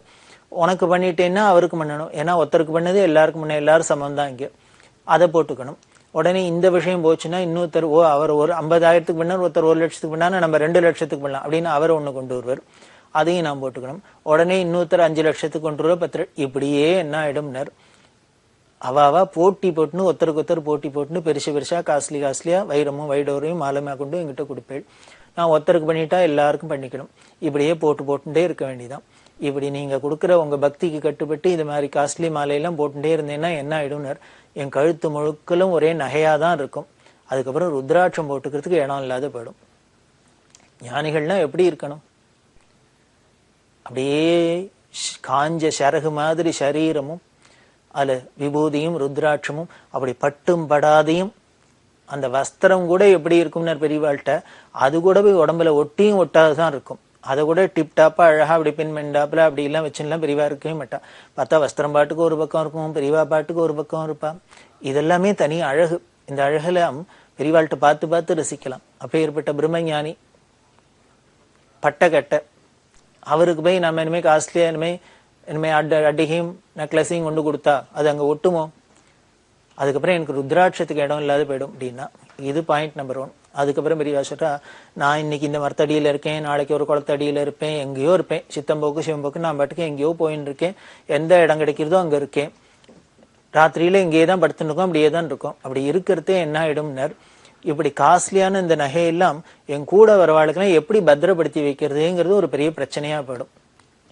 போற இடத்துக்குலாம் என்ன காட்ரேஜ் லாகர் எடுத்துன்னு போக முடியுமா, பொட்டி எடுத்துன்னு போக முடியுமா, என்ன எடுத்துன்னு போக முடியும், வெளியில கண்ட இடத்துல போடவும் முடியாது, போட்டாக்க திருடன் வந்து மொக்க ஆரம்பிச்சிடும். அதுக்கப்புறம் திருடன்லாம் என்ன பண்ணுவார், இங்கேயே தான் இருப்பான். பெரியவா கிட்டக்கு போனா சங்கராச்சாரியிட்ட போனா நிறைய கிடைக்கும், கொள்ளையடிக்கலாங்கிறப்பல இங்கேயே அவாசித்து நிற்பான். இப்ப பக்தா சூழ்ந்து இருக்கிறது போக இது மாதிரி திருடர்கள் சூழறதா இடமா ஆயிடும். இங்க கூட இருக்கிறவாளுக்கும் இதை எப்படி சேஃப் கார்ட் பண்றதுங்கிறது என்ன, நான் திருப்பி ஏதாவது கேட்டேன்னா பதில் சொல்றாப்புல இருக்கும், என்ன பண்றதுன்னு அவளுக்கும் ஒரு பிரச்சனையா போயிடும். அதுக்கப்புறம் என்ன திரும்பணுமோ, அவ என்ன பாத்துக்கிறத விட்டுட்டு இந்த நகையை பாத்துக்கிறதே அவளுக்கு வேலையா போயிடும். இப்படி எல்லாம் அடிக்கின்றே போனா பெரியவா. இந்த வந்த பக்தருக்கு நாம ஏதோ ஒரு ஆசைப்பட்டு ஒரு மாலையை கொண்டு வரது போக பெரியவா எவ்வளவு இதுக்கு பின்னால ஒரு விஷயத்தை சொல்றா பாருங்க. அவருக்கு என்ன பண்றதுன்னு தெரியல, பிரமிச்சு போய் நின்று பெரியவா உடனே சொல்றா, அதனால சொல்றேன், நீ உனக்கு என்கிட்ட பிரியம் இருக்கு, எல்லாம் நானும் ஒத்துக்கிறேன், எல்லாம் தெரிஞ்சிருக்கு, அனுகிரகம் இருக்கு, அதனால நீ ஒண்ணு பண்ணு, இந்த மாலையை கொண்டு ஏதானும் பெரிய காமாட்சி கோவில், மீனாட்சி, கன்னியாகுமரி, அகிலாண்டேஸ்வரி, கற்பகாம்பா, இப்படி ஏதானும் பெரிய கோவில்ல நிறைய கூட்டம் வர கோவில்ல கொண்டு அந்த அம்பாளுக்கு சாத்து, அந்த அம்பாளுக்கு சாத்தி நீனும் பார்த்து ஆனந்தப்படு. நீ மட்டும் இல்லை, அப்படி வர லட்சக்கணக்கான ஜனங்களும் பார்த்து பார்த்து சந்தோஷப்படுவா. அந்த அம்பாள் கழுத்துல இருந்தா, அந்த அம்பாள் கழுத்துல இருந்தா என்ன, என்கிட்ட இருந்தா என்ன, எனக்கு போட்டா என்ன, அம்பாளுக்கு போட்டா என்ன, அதனால ரெண்டும் ஒண்ணுதான். அங்க போட்டீங்கன்னா ஏற்கனவே கோவில்ல நிறைய உண்டான பந்தோபஸ்தெல்லாம் இருக்கு, இந்த நகையெல்லாம் பாதுகாக்கிறப்பல எல்லாம் இருக்கு. அவளுக்கு 10-11 வச்சுன்னு இதை பாதுகாக்கிறது ஒன்றும் பெரிய காரியம் இல்லை, அதனால அங்க கொண்டு கொடு அப்படின்னா. அவர் உருகினர். இப்படி யாரானு வரத இப்படி விடுவாளோ, பெரியவா அதை ஏத்துக்க மாட்டேன் அப்படின்னு விட்டா. சரி எங்கேயானு அம்பாள் கழுத்தில் தனக்கு போட்டுனாதான் அது நன்னா இருக்காது, தன்னோட ஆசிரமத்துக்கு அது அழகு இல்லை அப்படின்லாம் சொன்ன பெரியவா, அம்பாள் கழுத்துல போடுன்னு சொன்னா, அம்பாள்னா கூட தான் உருகி பூஜை பண்ற தன் மடம் இருக்கு, இல்ல சந்திரமொழீஸ்வரி, திரிபுர சுந்தரி காளை, அந்த அம்பாளுக்கு சாத்துன்னு சொல்லப்படாதோ, தான் வாங்கிக்காதோட இல்ல தன் மடத்துக்கு கூட அதை சேர்க்காத எங்கேயோ வெளியில கொண்டு கொடுக்குச்சுரா அப்படின்னா எப்படி ஒரு வைராக்கியம் இருக்கணும், எப்படி ஒரு மனசே இல்லாத ஒரு நிலையா இருக்கணும், ஆசையே இல்லாத நிலையா இருக்கணும், எதுலயும் ஒரு லட்சியம் இல்லாத ஒரு பிரம்மஞானியா இருக்கணும் அப்படிங்கிறது இதுலேயும் தெரியறது. இப்படி இருக்கிற பெரியவா தானே தன்னோட சிஷ்யாளுக்கும் தங்கிட்ட வர பக்தாளுக்கும் தன்னை அண்டி வரவாளுக்கும் எப்படியெல்லாம் பிட்சை எடுக்கணும், எப்படியெல்லாம் பிட்சைக்கு பாத்திரம் கொடுக்க கூடாது, சீர்த்து எடுக்கணும், இதெல்லாம் அடுத்தவாளுக்கு உபதேசம் பண்ணணும் அப்படின்னா இப்படி ஒரு பெரியவாதானே பண்ண முடியும். அதனாலதான் அவ பண்றா. தான் அப்படி இருந்ததுனாலேயே தன்னை சேர்ந்தவாளும் தன் பக்தாளும் தன் குழந்தைகளும் இப்படியே இருக்கணும் அப்படின்னு தான் ஆசைப்படுறது பெரியவாளோட குணமா இருக்கு. அப்படி இருக்கிற பெரியவா ஒரு பக்தர், அவர் பேங்க்ல உத்தியோகமா இருந்தார். அவர் நேபாளுக்கு போனார். நேபாளில் ருத்ராட்சம் ஃபேமஸ்னு வாங்கிட்டு வந்தார். பெரியவா பக்தர். அந்த மாலையை வாங்கிட்டு வந்து அவருக்கு என்ன ஆசைன்னா, நேபாளிலேருந்து வாங்கிட்டு வந்திருக்கோம், எல்லாத்துக்கும் பெரியவாள்கிட்ட பக்தி, பெரியவா கையில கொடுத்து அவள்கிட்ட அனுகிரகம் பண்ண அப்புறம் கழுத்துல போட்டு நாம பூஜையெல்லாம் வச்சுக்கணும் அப்படின்னு ஆசைப்பட்டுன்னு பண்ணார். பெரியவாள்கிட்ட கொண்டு கொடுத்தார். பெரியவா உடனே இது மாதிரி, நான் இந்த மாலையை உனக்கு கொடுக்கணும்னா ஒரு கண்டிஷன் கேட்பியா, அப்படி என்ன சொன்னா கேட்கற முடியாது, இனிமே பொய் சொல்லக்கூடாது, பொய் சொல்லலைன்னா இந்த மாலையை நான் கொடுக்குறேன், நீ போட்டுக்கோ அப்படின்னு. அவரோடையும் பழிச்சுன்னு சொன்னேன். என்னோட உத்தியோகம் நிமித்தமா நான் ஏதாவது பொய் சொல்றாப்புல, நான் மனசறிஞ்சு வேணும்னு ஒன்றும் பொய்யெல்லாம் சொல்றது இல்லை. எனக்கு நான் ஒரு உத்தியோகத்தில் இருக்கிறதுனால எனக்கு ஏதானும் சந்தர்ப்பம் வரலாம் பொய் சொல்றதுக்கு. நான் பெரியவாள்கிட்ட சொல்ல மாட்டேன்னு சொல்லிட்டு அப்புறம் வெளியில போய் சொன்னேன்னா மகா பாப்போம். அதனால எனக்கு அது சாத்தியம் இல்லை அப்படின்னு விட்டார். பெரியவா பரம சந்தோஷம், ஆஹா அப்படின்னு வாங்கினுட்டு அப்புறம் பின்னால போய் சொல்லாத இவர் தன்னோட ஸ்திதியை ஒத்துன்னு விட்டாரு அப்படின்ட்டு உடனே என்ன பண்ணா, பெரியவா அப்ப நீ ஒண்ணு பண்ணு, இதை எடுத்துன்னு போ, நீ பொய் சொல்லாதவன் யாரை பாக்குறியோ அவன்கிட்ட கொடு, அவங்க இடத்துல போடு அப்படின்னு கொடுத்து அனுப்பிச்சுட்டா. இவர் வீட்டுக்கு வந்தார். மனைவிட்ட சொன்னார். இந்த மனைவி அதுக்கு முன்னால என்ன சொன்னா, நம்ம போட்டுக்க வேண்டாம், பெரியவாளுக்கு போடலாம் அப்படின்னு. இப்ப இது சொல்லி அனுப்பிச்சோன்னா அந்த அம்மா சொன்னா, 10 ஏழா நான் பேசினேன் பெரியவாளுக்கு போலான்னு. உலகத்திலேயே பொய் சொல்லாதவர் வேற யாரு, பெரியவா மட்டும்தான். அதனால பெரியவா படத்துக்கு போடும்போது நம்ம பார்த்து சந்தோஷப்படும், அதை பூஜை முன்னாலே நமக்கு அனுகிரகம் அப்படின்னு சொல்லி அந்த மாலையை அங்க சாத்தினா அப்படின்னு ஒரு பக்தரோட அனுபவம். இப்படி பல பேருக்கு பலவிதமான ருச்சிகரமான அனுபவம். அதை நாம தொடர்ந்து அனுபவிக்க போறோம். பெரியவா சரணம். இந்நிகழ்ச்சியின் அடுத்த பகுதி நாளை மாலை இதே நேரத்தில் ஒளிபரப்பாகும். பெரியவா சரணம். பெரியவா சரணம். அடுத்த நிகழ்ச்சி திருவாசக இன்னிசை. வழங்குபவர் ஸ்ரீ சத்குருநாத தேசிகர் அவர்கள். பெரியவா சரணம். திருச்சிற்றம்பலம். திருச்சாழல். பூசுவதும் வெண்ணீரு பூம்பதுவும் பொங்கரவும், பூசுவதும் வெண்ணீரு பூம்பதுவும் பொங்கரவும், பேசுவதும் திருவாயால் மறைபோலும் காணேடி, பூசுவதும் பேசுவதும் பூம்பதுவும் கொண்டு என்னை, பூசுவதும் பேசுவதும் பூம்பதுவும் கொண்டு என்னை, ஈசனவன் எவ்வுயிர்க்கும் இயல்பானான் சாழலோ.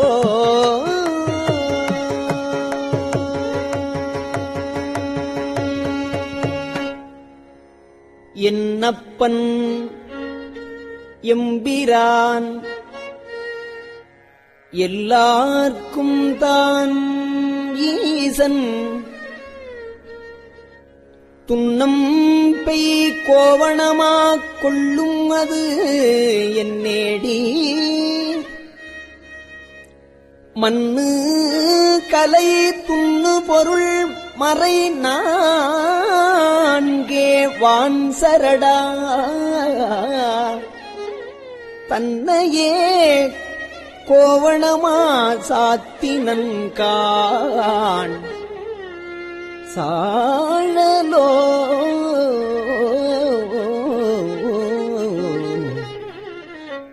கோயில் சுடுகாடு கொல்புலி தோல் நல்லாடை, தாயுமினி தந்தையிலே தான் தனியன், தாயுமிலி தந்தையிலே தான் தனியன் காணேடி, தாயுமிலி தந்தையிலே தான் தனியன் ஆயிடினும்,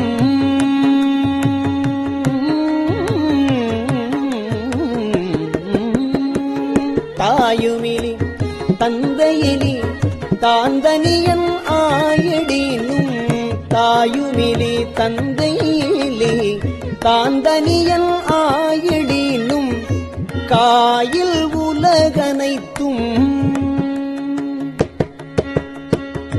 காயில் உலகனைத்தும் கற்பொடிகான் சாழலோ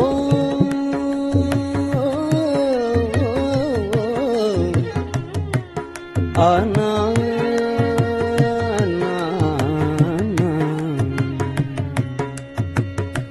அயனை அனங்கனை அந்தகனை சந்திரனை அயனை அனங்கனை அந்தகனை சந்திரனை பயனங்கள் மாயா படுச்செய்தான் காணேடி பயனங்கள் மாயா படுச்செய்தான் காணேடி நயனங்கள் மூன்றுடைய நாயகனே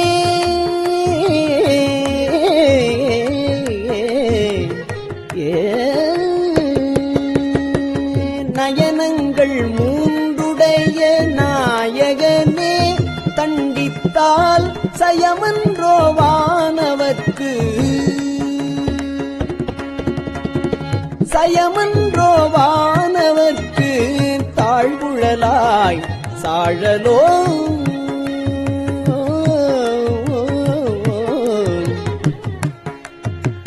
தக்கனையும் எச்சனையும் தலையறுத்து தேவர்கணம் தக்கனையும் எச்சனையும் தலையறுத்து தேவர்கணம் தொக்கன வந்தவர் தம்மை தொலைத்ததுதான் என் நேடி தொக்கன வந்தவர் தம்மை தொலைத்தருளி அருள் கொடுத்தங்கு எச்சனுக்கும் இகைத்தலை மற்ற அருளினன் காண் சாழலோ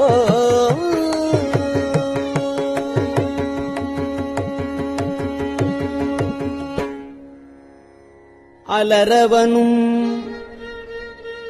மாலவனும் அறியாமே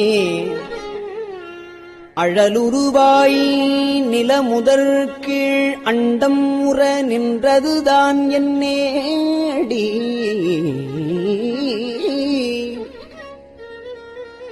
அழலுருவாய் நின்றதுதான் என் நேடி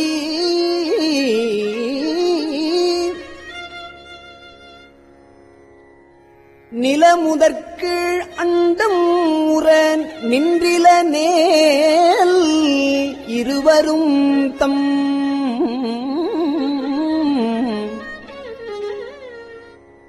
சலமுகத்தால் ஆங்காரம் தவிரான்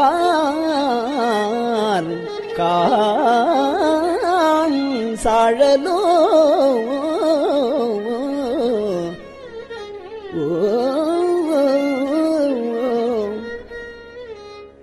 மலைமகளை ஒரு பாகம் வைத்தலுமே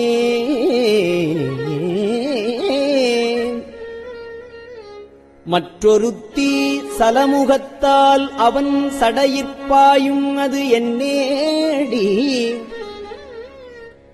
சலமுகத்தால் அவன் சடையிற்பாய்ந்திலேல்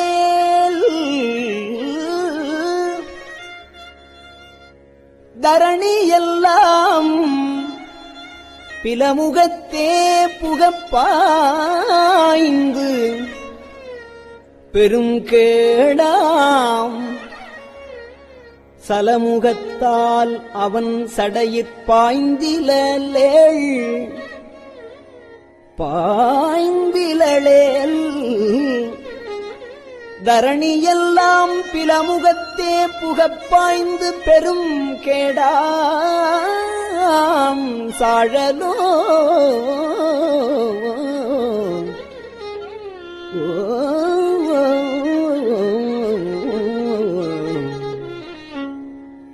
கோலாலமாகிக் குறைகடல்வாய் அன்று எழுந்த ஆலாலம்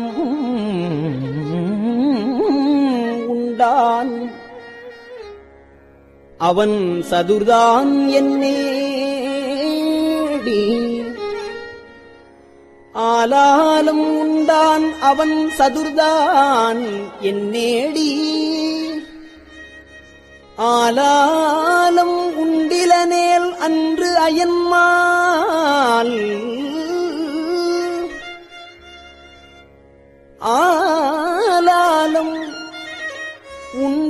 நேல் அன்று அயன் மால் உள்ளிட்ட மேலாய தேவரெல்லாம் வீடுவர்கான்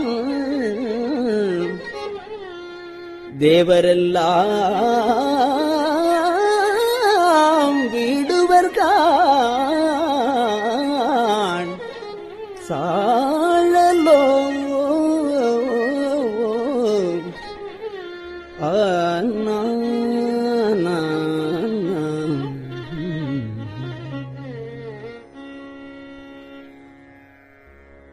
தென்பால் உகந்தாடும் தில்லை சிற்றம்பலவன்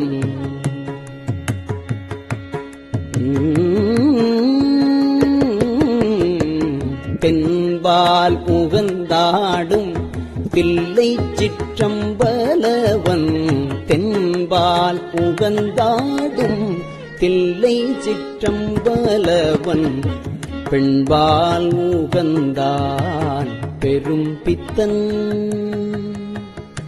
தென்பால் உகந்தாடும் தில்லை சிற்றம்பலவன் பெண்பால் உகந்தான் பெரும் பித்தன் காணேடி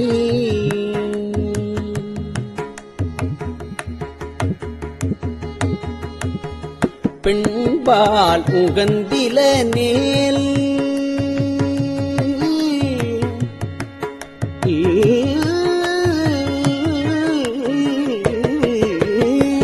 பெண்பால் உகந்தில நேல் பேதாயிரு நிலத்தோர் பெண்பால் உகந்தில நேல் பேதாயிரு நிலத்தோர் பெண்பாலியோகைதி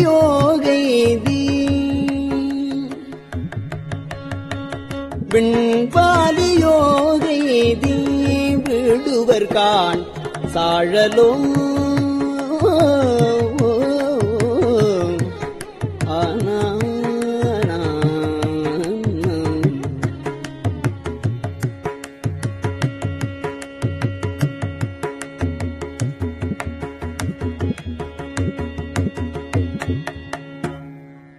தான் அந்தம் இல்லான் தனை அடைந்த நாயேனை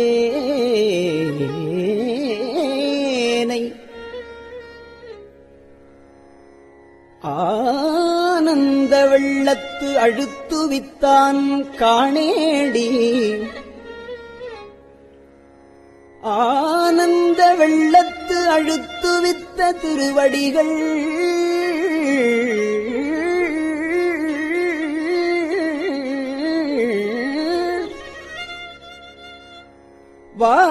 வானுந்து தேவர்கட்கோர் வான்பொருள் காண் சாழலோ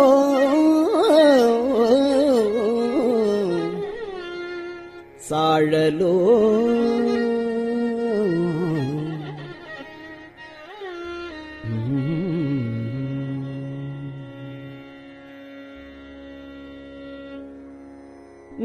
நங்காய் இதன்னதவும் நங்காய் இதன்னதவும் நரம்போடு எலும்பணிந்து கங்காளம் தோள் மேலே காதலித்தான் காணேடி கங்காளம் ஆமாகேள் காலாந்தரத்து இருவர் தங்காலம் செய்ய தரித்தனன் காண் சாழலோ காணார் புலித்தோல் உடைதலை ஊன் காடுபதி ஆனால் அவனுக்கிங்கு ஆட்படுவார் ஆரேடி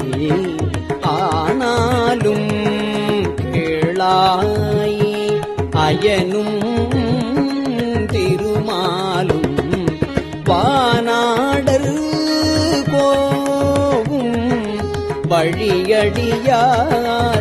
சாழலோ மலையரையன் பொற்பாவை வாழ்நுதலாள் பெண் திருவை உலகறிய தீவேட்டான் என்னுமது என்னேடி உலகறிய தீவேளாது ஒழிந்தனேல் உலகனைத்தும் கலைநவின்ற பொருள்கள் எல்லாம் கலங்கிடுங்கான் சாழலோ தேன்பூக்க தன்பனை சோன் தில்லை சிற்றம்பலவன் தான்பூக்கு நட்டம் பயிலுமது என்னேடி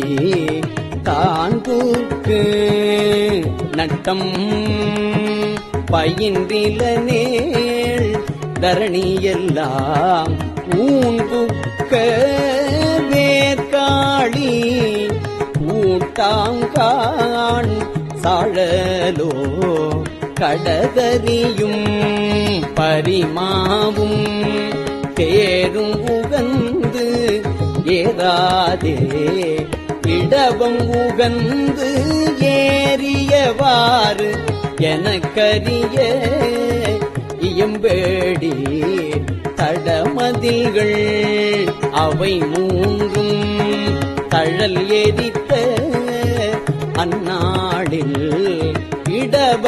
இடபமதாய் தாங்கினான் திருமால்கான் சாழலோ நன்றாக நால்வர்க்கு நான் மறையின் உட்பொருளை அன்றாலில் கீழிருந்தங்கு அறம் உரைத்தான் காணேடி அன்றாலின் கீழிருந்தங்கு அறம் உரைத்தான் ஆயிடினும் குன்றான் கான் புறமூன்றும் கூட்டோடே சாழலோ அம்பலத்தே கூத்தாடி அமுது செய்ய பலிதிரியும் நம்பனையும் தேவன் என்று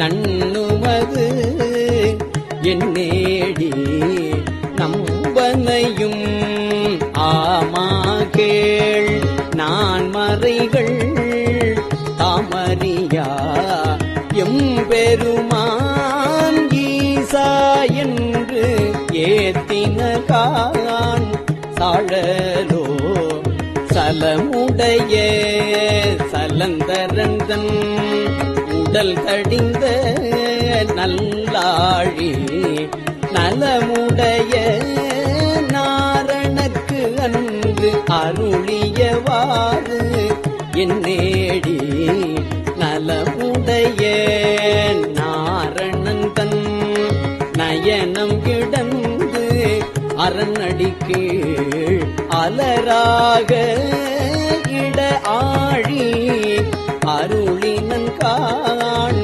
சாழலோ அம்பரமாம் புள்ளி தோல் ஆலாலம் ஆரமுதம் எம்பெருமான் உண்டசதுர் எனக்கரிய இயம்பேடி எம்பெருமான் ஏதுடுத்தங்கு ஏதமுது செய்திடினும் தம்பெருமை தானறியா தன்மையன் காண் சாழலோ அருந்தவருக்கு ஆளின் கீழ் அறம் முதலா நான்கனையும் இருந்தவருக்கு அருளும் அது எனக்கரிய இயம்பேடி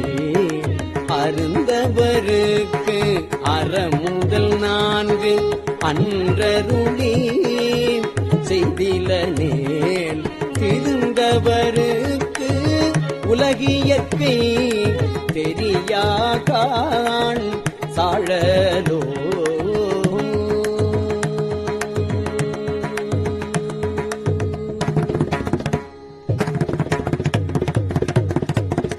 திருச்சிற்றம்பலம்.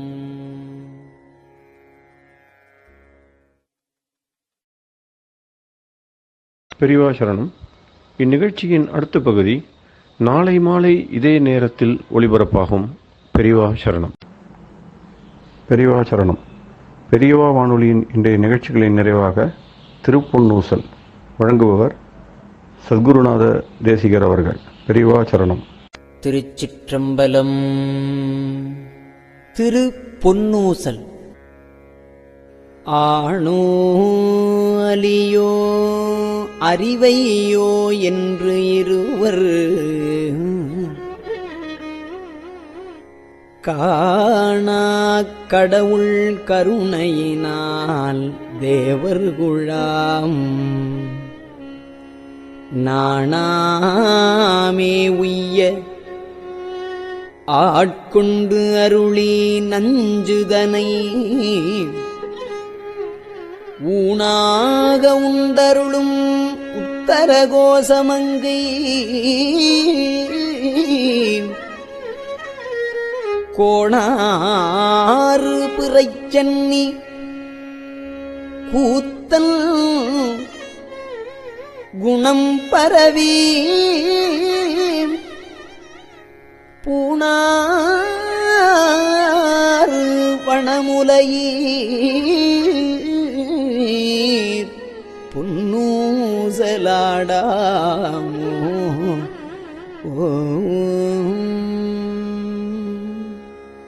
திருச்சிற்றம்பலம். கஞ்சிவய காமாட்சி தன் குழந்தாய் சங்கரரே. கஞ்சிவய காமாட்சி தன் குழந்தாய் சங்கரரே. குரு சந்திரசேகரரே உறங்கிடுவீர்களேலோ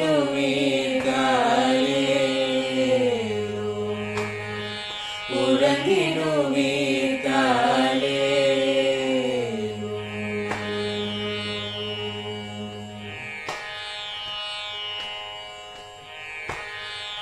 ஆதிகுரு சங்கரராய் அன்றொரு நாள் வந்தவரே. 68 பீட்டபதி காலேலோ. ஏழுலகும் பூப்பவரே காப்பவரே கடப்பவரே. எல்லோர்க்கும் அருள்பவரே உறங்கிடுவீர்களேலோ.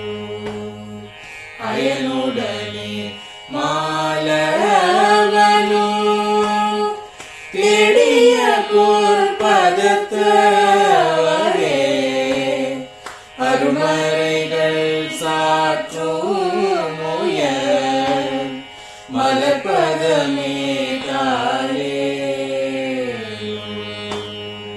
முக்தி நிலை எய்திடவே சக்தி தரும் சத்குருவே. முக்தி நிலை எய்திடவே சக்தி தரும் சத்குருவே. நித்தமெங்கள் நாவீசையில் நித்திரை கொள்தாளேலோ. நித்தமெங்கள் நாவீசையில் நித்திரை கொள்தாளேலோ. நித்தமெங்கள் நாவீசையில் நித்திரை